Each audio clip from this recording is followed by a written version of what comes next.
When it comes to minimizing mastitis and lowering somatic cell counts, the area where you have the most control is your milking procedures. This is a critical step to maintaining maximum milk quality. The milking process should be consistent and cows should be milked at the same time every day. The primary goal of the milking process is to produce large quantities of a high-quality end product for consumers, minimize mastitis infections, milk clean, dry teats, and minimize stress on both cows and workers within the parlor. The first step is to understand the hows and whys of the milking process. Then you can determine what procedures best fit your individual dairy operation. Lastly, write these procedures down and post them where everyone involved in the milking process can see them.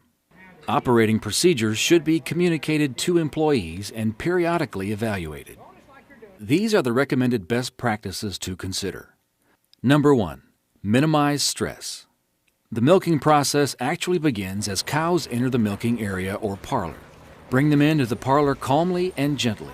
Hitting or yelling will cause them to become excited and stressed.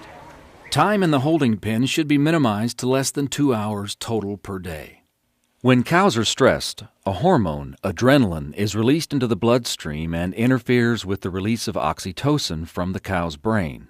Oxytocin is a hormone that is naturally released in the cow's body to signal for milk letdown. Without normal, timely milk letdown, the amount of milk you harvest may be reduced. Additionally, cows that are stressed are more likely to slip, fall, or defecate while entering the parlor. Number 2, wear gloves.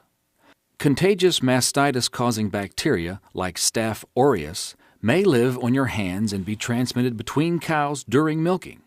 At minimum, hands should be thoroughly washed with soap and water before milking. Ideally, because bacteria are less likely to adhere to gloves than rough, callous skin, nitrile or latex gloves should be worn. Gloves minimize the spread of contagious mastitis between cows and help protect the milker's skin. They are also easier to disinfect than bare hands. Number 3, keep cows as clean as possible before they enter the milking area. Clean cows are not only exposed to fewer environmental mastitis pathogens, but they are also easier to clean prior to milking. If you feel the need to wash a high percentage of your cows, you may want to reconsider how your pastures or barns are managed to improve cow cleanliness. Dirt, manure, or debris can often be removed by hand or with a towel without the use of water. When cows are excessively dirty, some use of water may be necessary to clean the teats. However, this practice should be the exception and not the rule. If water is used, be sure to only wet the teats and not the entire udder, because it's nearly impossible to dry the udder, and this water ends up being drawn into the inflations. Generally, the use of water in the parlor results in increased mastitis and higher bacteria levels in milk. Number 4, forestrip. Once the cow is in position and the milker's prepared, the first step in the actual process is generally forestripping. This involves manually removing a few streams or strips of milk from each teat. This process allows you to examine the milk for any signs of mastitis, including clotty, stringy, or watery milk. Also, forestripping helps to stimulate the teats and udder and encourage milk letdown. Effective stimulation helps increase milk flow rate and reduce milking unit time. Ideally, forestripping is accomplished using a strip cup. Milk may also be stripped onto the floor and hosed off immediately. Milk should not be stripped into the hand or towel because this would encourage the spread of mastitis between teats and between cows. Forestripping can be accomplished before or after pre-dipping, but absolutely must occur before drying. Often, forestripping and pre-dipping are accomplished in the same task within a routine to save time. To allow for adequate stimulation, this task should take about 10 to 20 seconds per cow. Number 5, pre-dip. Teats should be pre-dipped with a sanitizing solution. This eliminates bacteria on teat ends prior to milking and helps to control mastitis caused by environmental mastitis pathogens. When pre-dipping, at least 3/4 of the teat should be covered, with a goal of covering the entire teat. A non-return teat dip cup should be used to prevent contamination. The pre-dip should remain on the teats for at least 30 seconds before drying. Number 6. Dry. The teats should be thoroughly dried with a single-service absorbent cloth or paper towel. Never use the same towel on 2 cows. All debris, manure, and pre-dip residue on the teats should be removed while drying using a gentle twisting motion. During the drying process, particular emphasis should be placed on getting the teat ends clean and dry. If not adequately dried, water containing mastitis-causing bacteria may end up in the teat cups and expose the open teat ends to these bacteria. Ultimately, poorly dried teats result in increased incidence of mastitis.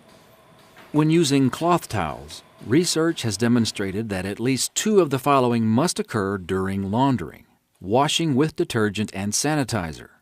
2, using hot water above 140 degrees Fahrenheit. And number 3, using a heated drying cycle. The 7th procedure is to timely attach the milking units. Oxytocin, which causes milk letdown, reaches peak levels at 60 seconds after stimulation. Therefore, milkers should be attached within 1 to 1.5 minutes after teat stimulation. The goal here is to coordinate milker attachment with milk letdown when milk flow is highest. Attaching too soon or too late can result in excessive milking time or reduced yield. Attach the milker without allowing excessive air into the milking system. Adjust the milking unit to hang squarely beneath the cow's udder and arrange it and the hoses to avoid any twisting. The milking units should be checked and adjusted to prevent liner slips throughout the process. When units are not aligned properly, too much milk will remain in the udder after milking, and teat cups may slip or squawk. When the teat cup liner slips, small droplets of milk may be forced back toward the end of the teat. If these droplets of milk contain mastitis-causing organisms, they may enter the udder and result in a new infection. Number 8. Milking units may be removed manually or with automatic takeoffs or detachers. With either process, avoid overmilking, which can increase the incidence of liner slips and lead to teat end damage. Adjust automatic takeoffs to ensure they do not stay on too long. Additionally, milkers should resist the temptation to override the automatic detachment by putting the milker back on. When teat cups are removed manually, be sure to shut the vacuum off before removal. Removing teat cups while under vacuum can lead to increased infections and tissue damage. The process of machine stripping or holding down on individual teat cups or milking clusters should be avoided. Properly stimulated cows milked with correctly functioning and attached units should not have excessive residual milk left in the udder. And number 9, post-dip. As soon as possible after the milking units are removed, teats should be dipped with a post-dip, demonstrated to be an effective germicide through independent research. As with pre-dipping, the goal should be to cover at least 3/4 of the teat. An effective post-dip kills organisms on teats, prevents organisms from colonizing in the teat canal, and reduces the rate of new infections from contagious mastitis pathogens. Teat dip cups should be kept clean. A non-return teat dip cup should be used to prevent teat dip contamination. Some dairy producers choose to spray teats rather than dip. While it is possible to adequately cover teats with a spray bottle, full coverage is often inadequate.